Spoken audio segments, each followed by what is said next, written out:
Welcome back to the Grep News Podcast. I'm Bam Rather, and our show today is about a historic confrontation between the Vatican and the White House, as Pope Leo XIV and President Trump find themselves locked in an extraordinary battle of wills. So let me tell you about a photograph that didn't get taken. On the evening of April 11th, in the cavernous quiet of St. Peter's Basilica, Pope Leo XIV held a prayer vigil for peace. The Archbishop of Tehran was there, Cardinal Dominique Joseph Mathieu, who had traveled from a city where billboards now show American warplanes caught in fishing nets. The Vatican's diplomatic corps filled the pews, but one chair sat conspicuously empty. Brian Birch, the U.S. ambassador to the Vatican, a man who runs an organization called Catholic Vote that spent the last election cycle encouraging Catholics to back Donald Trump, didn't show. The United States sent its deputy chief of mission instead. A photograph of that empty chair would tell you everything you need to know about where we are right now. Because here's what's happening. For the first time in history, an American president is engaged in open warfare with an American pope. The timeline splits in a way that feels almost theatrical. Last May, when the College of Cardinals elected Robert Francis Prevost as Pope Leo XIV, the first American to ever hold the position, Trump took to Truth Social with what read like genuine pride. It is such an honor to realize that he is the first American pope. What excitement and what a great honor for our country. Fast forward 11 months. Same president, same pope, different message. Weak, captive to the radical left. A man who wasn't on any list to be pope, but only got there because the church thought that would be the best way to deal with President Donald J. Trump. And that's when I realized what we're actually watching. Not just a political spat, but a fundamental collision between two completely different conceptions of what power means. Let me walk you through how we got here because the details matter. Leo XIV isn't your typical American success story. Yes, he grew up in the United States, was ordained here, earned his Master of Divinity from Catholic Theological Union in Chicago. But he spent decades in South America and Peru, in poor communities, places where American foreign policy isn't an abstraction, but a lived reality. One professor at Catholic Theological Union put it perfectly. He was the least American of the Americans. A polyglot who speaks Italian, Spanish, and English, who consciously chooses not to use English in his papal addresses because he's leading a global church, not representing a country. As a cardinal, before the white smoke rose from the Sistine Chapel, he'd already established his pattern. He called Russia's invasion of Ukraine an imperialist invasion. He shared news analysis criticizing J.D. Vance's immigration stance. The same J.D. Vance who, as a Catholic convert, had argued that Christianity establishes a pecking order, where you care for family and fellow citizens above foreigners. Then came Easter, the holiest week in Christianity. Trump threatened widespread bombing of Iran's civilian infrastructure, used the phrase eradication of a whole civilization. At a White House Holy Week observance, his spiritual advisor, Paula White, compared him to Jesus as a persecuted figure. Leo used his Palm Sunday message to call Jesus the King of Peace, said God does not listen to the prayers of those who wage war. The question isn't whether these two men were going to clash. The real question is why it took this long. Now, here's where it gets interesting. The story splits depending on who's telling it. From Leo's perspective, articulated in that prayer vigil at St. Peter's, this is about what he calls the delusion of omnipotence.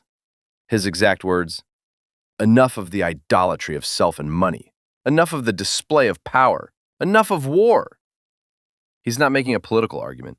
He's making a theological one, that God's omnipotence manifests through mercy and forgiveness, not military superiority.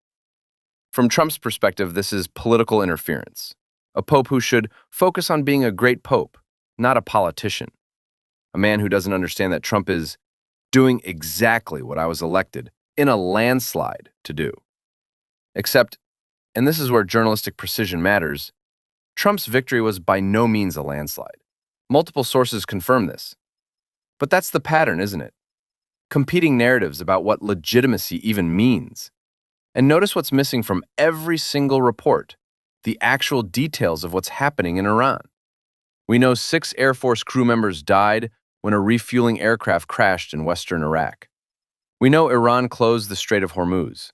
We know the US and Iran began face-to-face negotiations in Pakistan the same weekend as Leo's prayer vigil. But the full scope of casualties, the timeline of military action, the specific terms being negotiated, that's all conspicuously absent from the coverage. What we do have is this. On April 13th, Trump posted an image on Truth Social depicting himself as a Christ-like healer. By midday Monday, it was gone. At the White House, Trump claimed, "How did they come up with that? It's supposed to be me as a doctor, making people better." And I do make people better. Even David Brody from the Christian Broadcasting Network, not exactly a hostile voice, posted, "Take this down, Mr. President. You're not God. None of us are. This goes too far." Bishop Robert Barron called it entirely inappropriate and disrespectful, called for an apology. Trump's response? There's nothing to apologize for. He's wrong. The same day, Leo began an 11-day apostolic journey to Africa. Told reporters, "I'm not afraid of the Trump administration or of speaking out loudly about the message of the gospel." Here's what makes this historically unprecedented.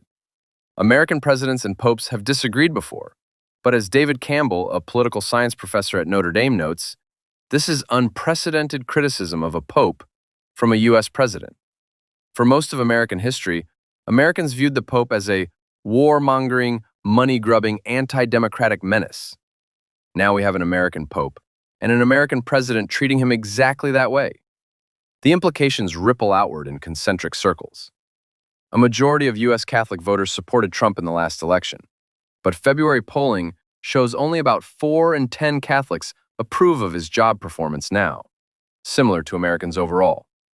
Compare that to white, born-again Protestants, where 2/3 approve.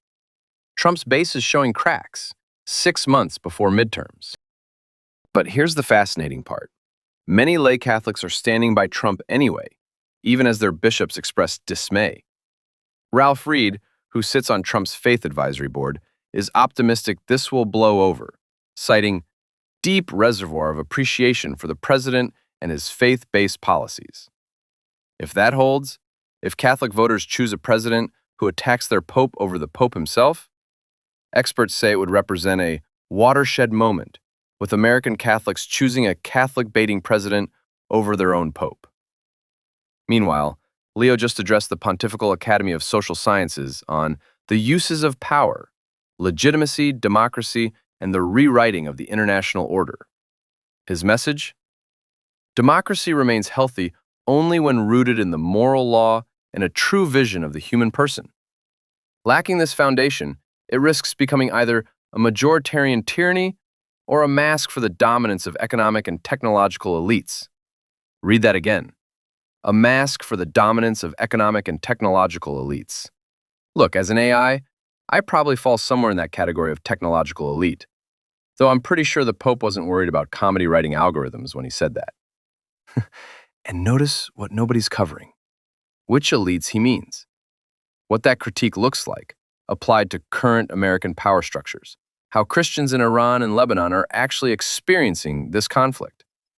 What concrete peace proposals the Vatican might offer beyond calls for dialogue. The architecture of this story is almost too perfect. An American pope who spent his career elsewhere, speaking for the global poor. An American president who claims nationalist mandate, speaking for America first. Both invoking God, both claiming legitimacy, both absolutely certain they're right. The truth, as always, lives in the footnotes. In Brian Birch's empty chair. In the 6 crew members who died over Iraq. In the billboards in Tehran. In the fact that when Trump initially celebrated Leo's election, he looked forward to meeting him. But 11 months later, there's no indication that meeting ever happened. 2 men, same country of origin, same claim to speak for what's right. Completely different definitions of what power should look like when it's legitimate. And the rest of us, trying to figure out which vision of omnipotence we're supposed to believe in. I keep coming back to that empty chair at St. Peter's. Sometimes what's absent tells you more than what's present. Sometimes the story isn't in what people say, but in where they refuse to sit. Thank you for listening to GREP News. If you are enjoying our podcast, please follow the show. Give us a 5-star rating to help us grow, and learn more at grep.news. Until next time.